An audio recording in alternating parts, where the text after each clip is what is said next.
마태복음 4장 18절에서 22절까지 말씀입니다. 마태복음 4장 18절에서 22절까지 말씀.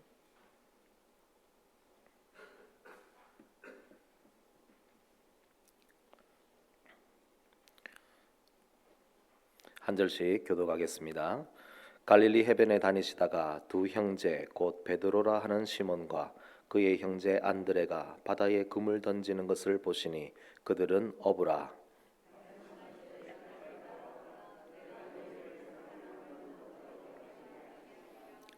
그들이 곧 그물을 버려두고 예수를 따르니라.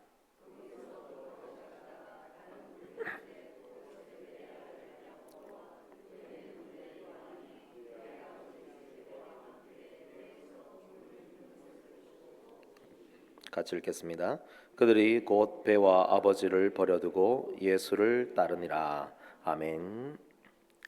오늘 말씀은 하나님의 나라 확장 27과입니다. 제목은 제자를 부르심. 예수님께서 제자들을 부르시는 장면을 보면서 오늘 우리에게 주시는 하나님의 말씀을 듣기를 원합니다. 우리가 이 땅에 태어나서 살면서 꼭 알아야 할 것이 있습니다. 첫 번째는 내가 누구인지 알아야 합니다. 내가 누구인지 알아야 됩니다. 두 번째는 내가 어디서 와서 어디로 가는지를 알아야 됩니다. 내가 이 땅에 태어났는데 어디서 와서 어디로 가는지를 알아야 합니다. 세 번째는 내가 이 땅에서 해야 할 일이 무엇인가를 알아야 합니다. 이 세 가지를 모르고 인생을 살면 헛된 인생이 되고 맙니다. 우리는 이 땅에 살지만 우리의 시민권은 하늘에 있다라고 말씀하셨죠. 우리는 하나님 나라의 백성이고 하나님의 자녀입니다.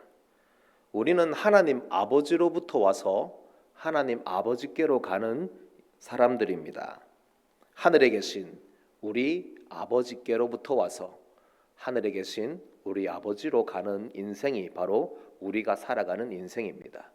그래서 우리는 주기도문을 하면서 하나님께서 우리 예수님께서 가르쳐 주신 것은 하늘에 계신 우리 아버지요 라고 그렇게 시작하게 합니다.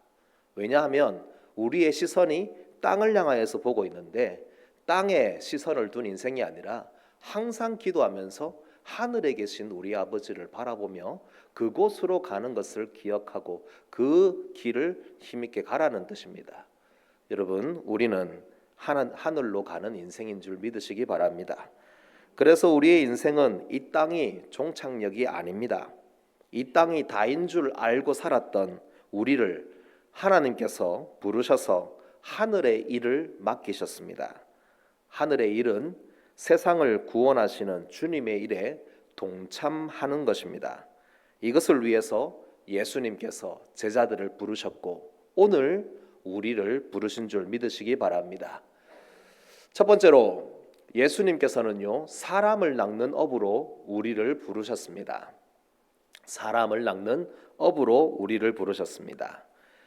예수님께서 갈릴리 해변가를 다니시다가 베드로, 안드레, 야고보, 요한 이 네 명에게 찾아가셨습니다. 그들은 고기를 낚는 어부였습니다. 물고기 잡던 그들에게 대뜸 예수님께서 나를 따르라 라고 그렇게 말씀하십니다. 그리고 그들이 무엇이 되게 하시겠다고 하셨습니까? 사람을 낚는 어부가 되게 하겠다라고 그렇게 말씀하시죠.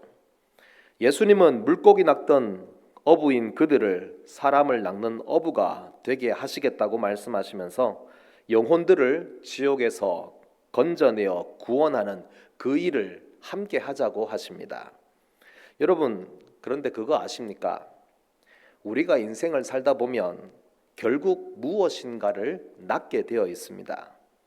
물고기로 대표되는 무엇인가를, 세상의 무엇인가를 낚든지 아니면 사람을 낚든지 무엇인가는 우리가 살아가는 동안에 낚게 되어 있습니다.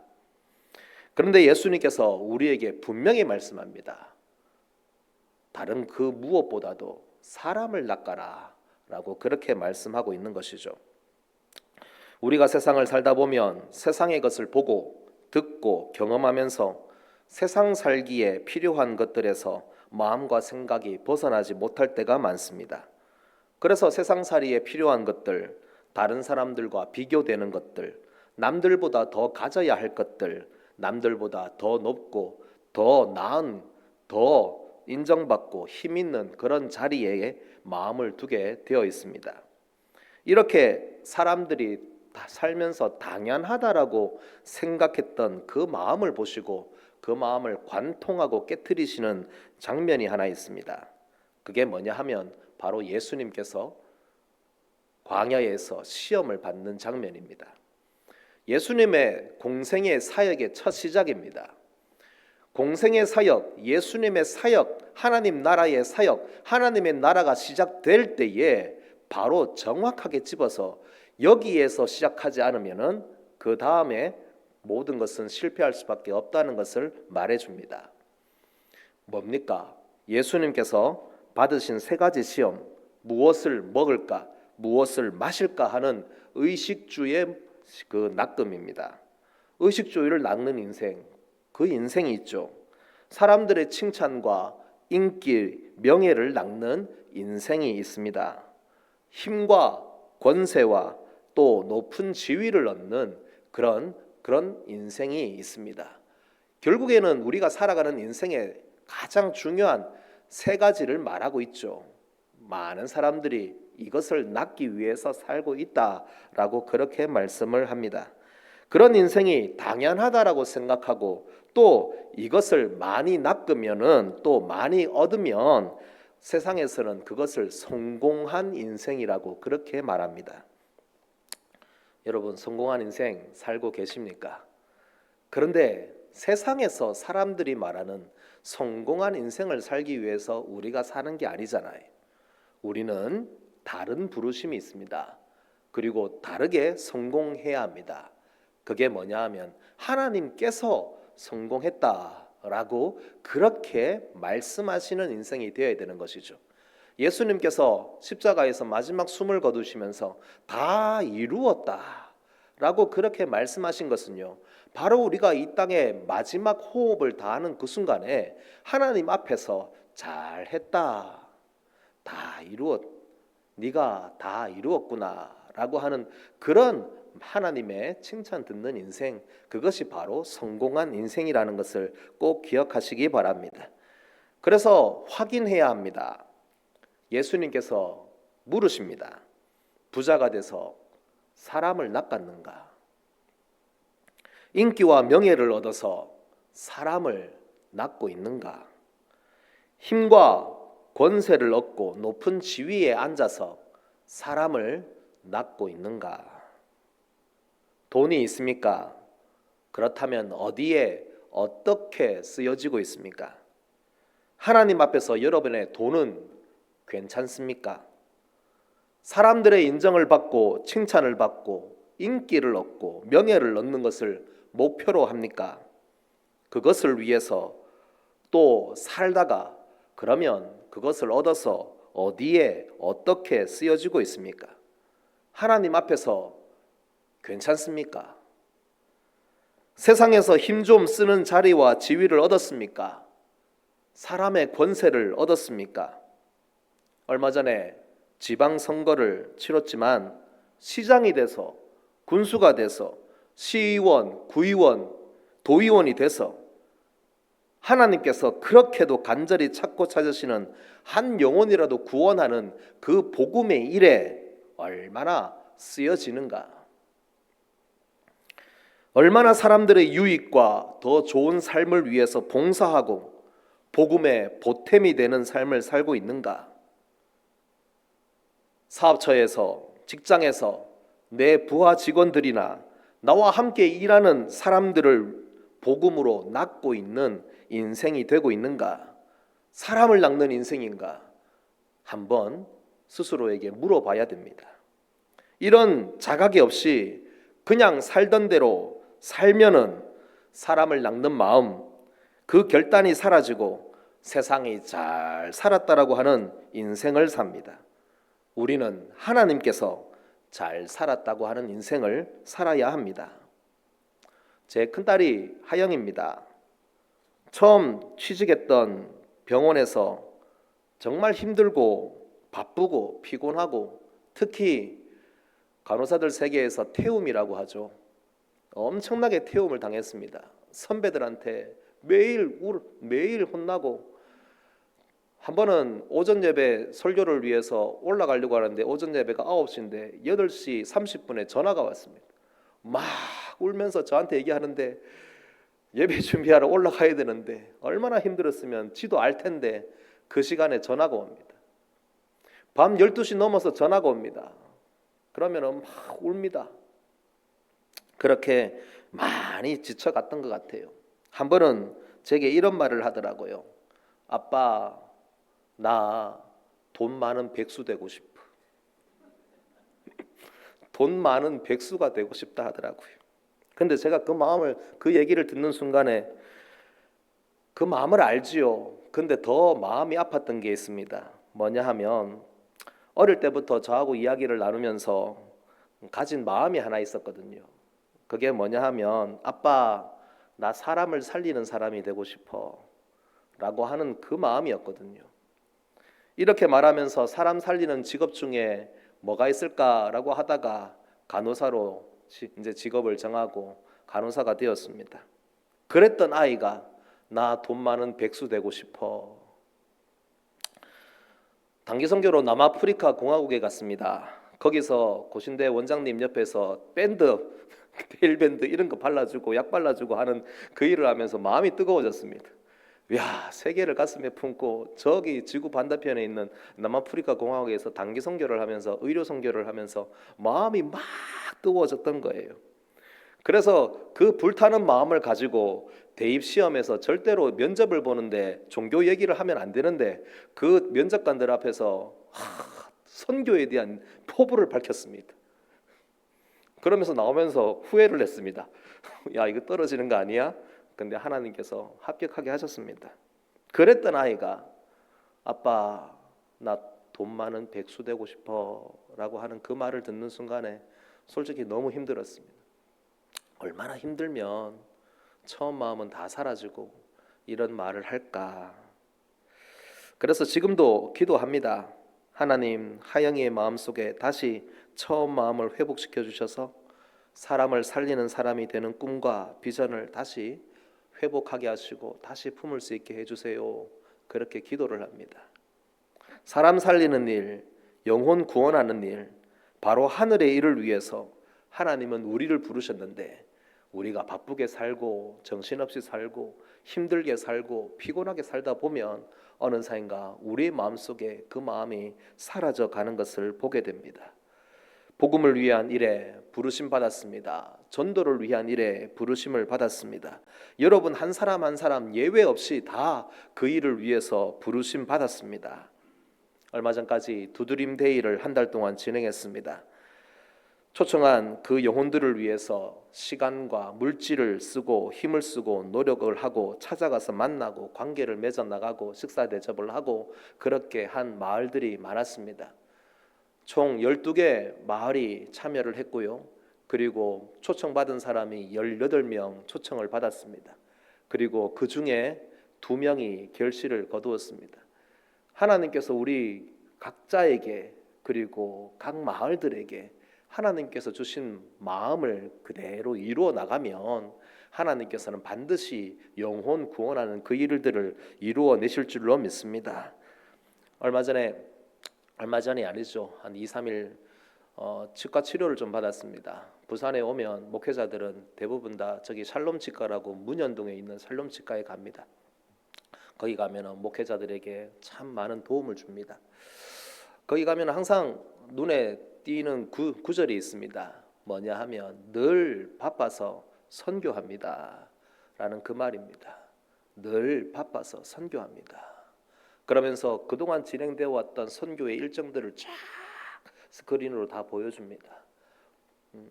그러면서 다시 한 번 더 마음을 다지는 것이죠. 그렇지, 아무리 바빠도 아무리 힘들어도 아무리 일이 많아도 그래도 선교하고 전도하면서 그게 바로 성도의 도리고 성도의 해야 할 일이고 교회가 해야 할 일이지라고 다시 한 번 더 마음을 다잡게 됩니다. 지금 스스로에게 물어보시기 바랍니다. 잠깐 하던 일을 멈추고 여러분 생각해 보시기 바랍니다. 예수님의 부르심에 한번 자신을 돌아보시기 바랍니다. 예수님을 믿고 따른다는 나는 지금 물고기 낚는 인생인가 아니면 사람을 낚고 있는 인생인가 다시 한번 더 생각해 볼 수 있는 이 말씀이 되기를 바랍니다. 두 번째로 예수님께서는요, 그물을 버려두고 예수님을 따르도록 우리를 부르셨습니다. 베드로, 안드레, 야고보, 요한 예수님의 부르심에 어떻게 반응했습니까? 베드로와 안드레는 그물을 버렸다고 합니다. 야고보와 요한은 배와 아버지를 버렸다고 합니다. 그리고 예수님을 따랐습니다. 예수님을 따르면은요, 버림이 함께합니다. 반드시 거쳐야 되는 과정이 바로 버림입니다. 예수님을 따르는데 방해가 되는 것을 버리고 끊어야 하는 것입니다. 오래전의 일입니다. 1999년 여름 이맘때였습니다. 두란노 올레이션에서 진행하는 찬양 인도자 학교에 갔을 때입니다. 1990년도에 엄청난 그 찬양의 부흥이 있었습니다. 그 두 기둥이 어디냐면 예수 전도단과 그리고 올레이션이었습니다. 두란노 올레이션이었습니다. 두란노 올레이션의 찬양 인도자 학교로 갔습니다. 그런데 사실 1999년은 저에게 정말 중요한 해였습니다. 왜냐하면 1년 넘게 하나님의 부르심이 계속되었기 때문입니다. 예배를 드릴 때마다, 설교를 들을 때마다, 기도할 때마다, 찬양할 때마다 하나님의 부르심이 얼마나 강했는지 계속 거절하고 도망가던 그런 때였습니다. 그런데 그해 여름 찬양 인도자 학교에서 훈련을 받으면서 하나님께 두 손 들고 말았습니다. 정말 뜨거웠던 마지막 집회를 거의 마무리할 때였습니다. 인도자가 콜링을 했습니다. 지금 하나님께서 부르시는 사람들은 앞으로 나와 기도하자고 했습니다. 선교사로, 목회자로 부르심이 지금 강하게 있는 사람들은 앞으로 나오라고 했습니다. 그때 한 500명 정도가 같이 있었거든요.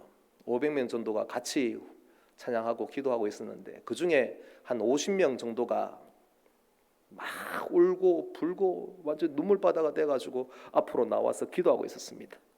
그 중에 저도 있었습니다. 엄청난 뜨거운 그 열기 속에서 50명 정도가 나와서 막 기도하고 있는데 진행팀에서 그 50명을 뒤로 싹 인도를 하더라고요. 그리고 뒤로 불려간 그 50명에게 앞으로 올레이션에서 진행되는 3년간의 선교 훈련을 소개해 줬습니다.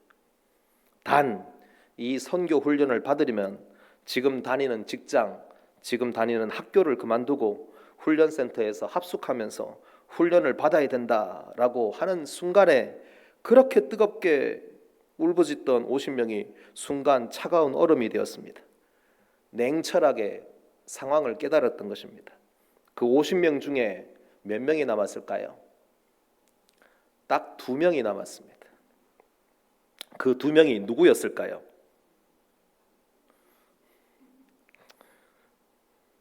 제가 있을 줄 알았죠.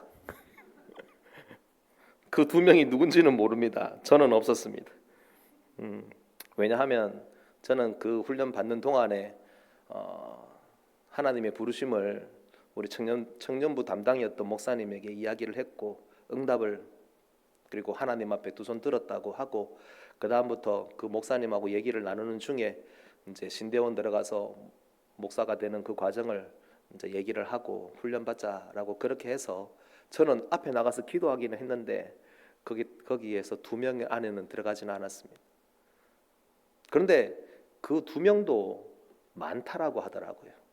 거의 대부분 다 자기 인생을 바칠 것처럼 그렇게 왔다가 막상 3년 동안 훈련 받아야 된다, 다 그만둬야 된다, 직장 그만둬야 된다라고 다 하면은 다 포기하고 다 없어진대요. 제가 지금 이 말씀 드리는 것을 오해하지 마시기 바랍니다. 오해하시면 안 됩니다. 왜냐하면 예수님을 따른다고 해서 그러면 직장도 그만둬야 되고 하던 일 다 그만둬야 되느냐? 목사가 되려고 하면 다 그만둬야 되느냐? 그리고 다 목사 돼야 되느냐? 그것도 아니에요.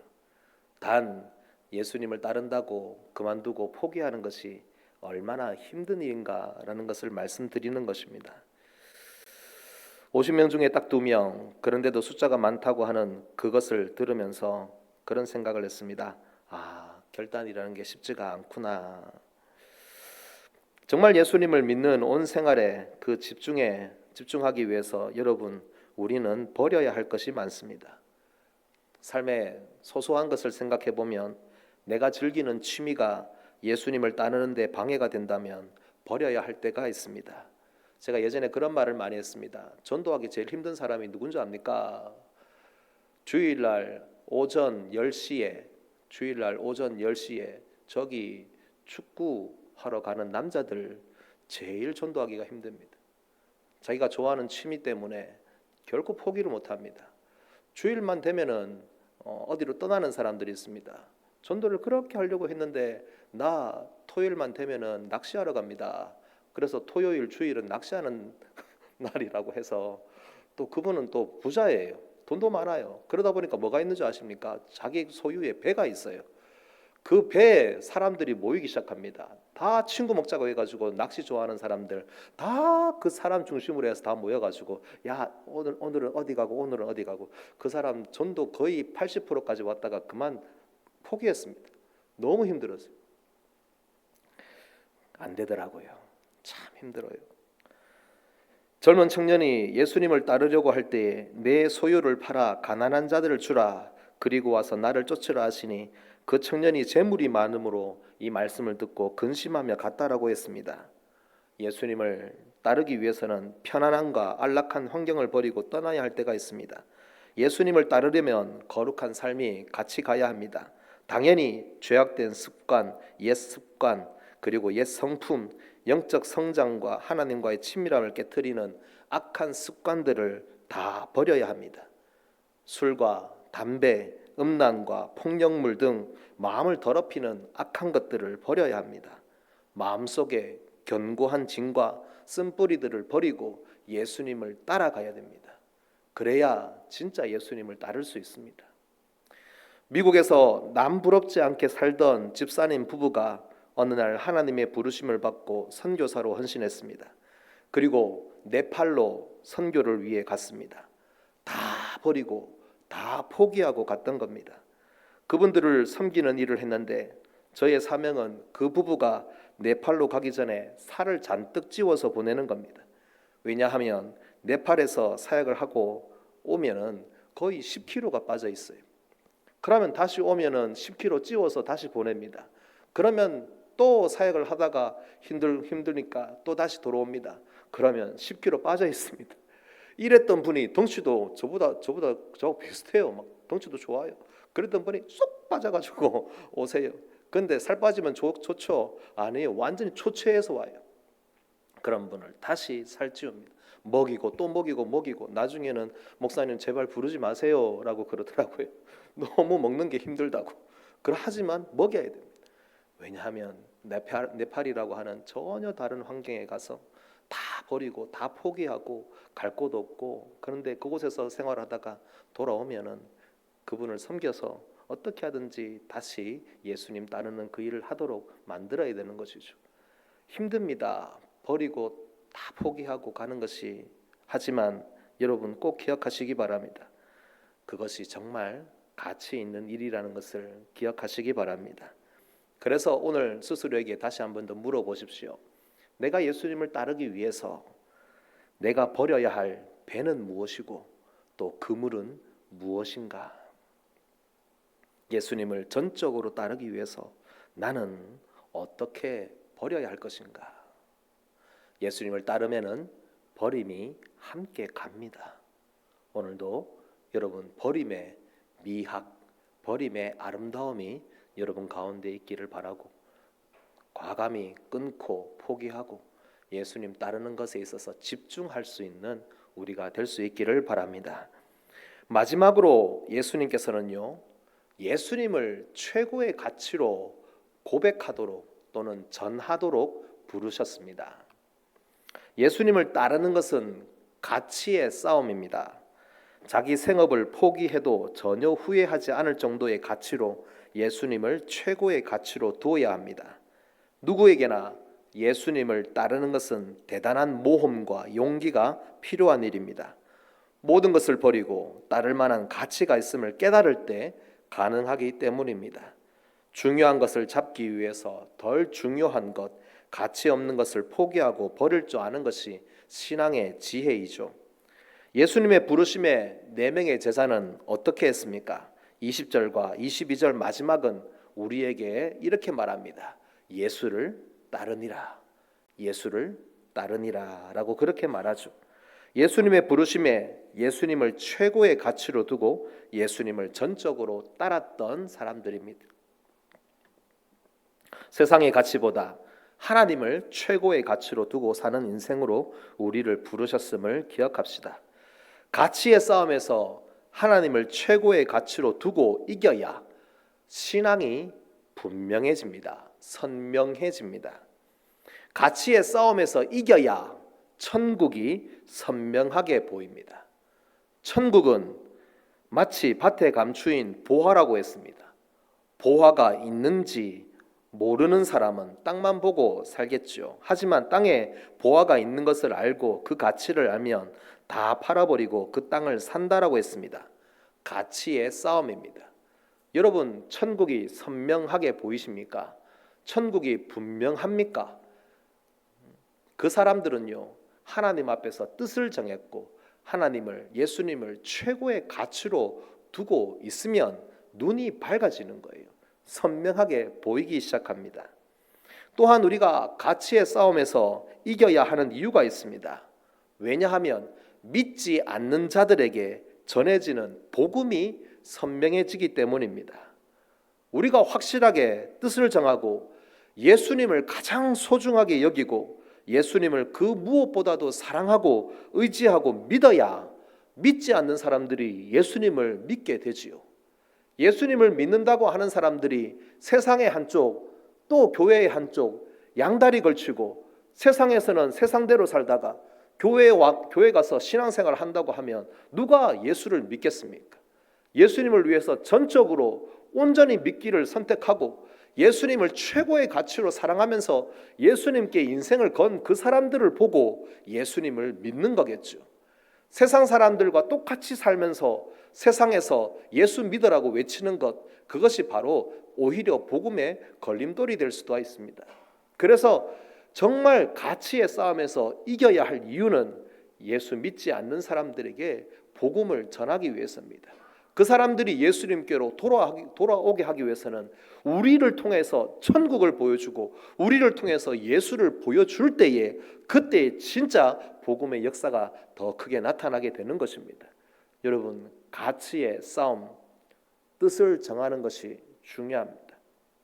하나님 앞에 가치의 싸움을 당당하게 이겼다고, 하나님 저는 예수를 선택했습니다 라고 그렇게 하나님 앞에 고백하시기 바랍니다. 우리는 찬송하죠. 주 예수보다 더 귀한 것은 없네. 하나님의 부르심을 받고 예수 그리스도를 따르는 우리 늘빛교회 성도 여러분, 예수님을 최고의 가치로 두고 세상 즐거움 다 버리고 세상 자랑 다 버렸네 라고 찬송하는 것에 동의하십니까? 우리가 누구입니까? 이렇게 부름받은 사람을 성경에서는 예수님은 제자라고 말씀하셨습니다. 말씀을 정리합니다. 우리가 제자로 부르심을 받은 것을 여러분 믿습니까? 우리를 제자로 부르신 예수님은요, 사람을 낚는 업으로 우리를 부르셨습니다. 다시 스스로에게 질문하십시오. 예수님을 믿고 따르는 나는 지금 물고기 낚는 어부인가, 사람을 낚는 어부인가? 우리를 제자로 부르신 예수님은 그물을 버려두고 예수님을 따르도록 우리를 부르셨습니다. 부르심 받기 위해서 내가 버려야 할 배와 그물은 무엇인가? 물어보시기 바랍니다.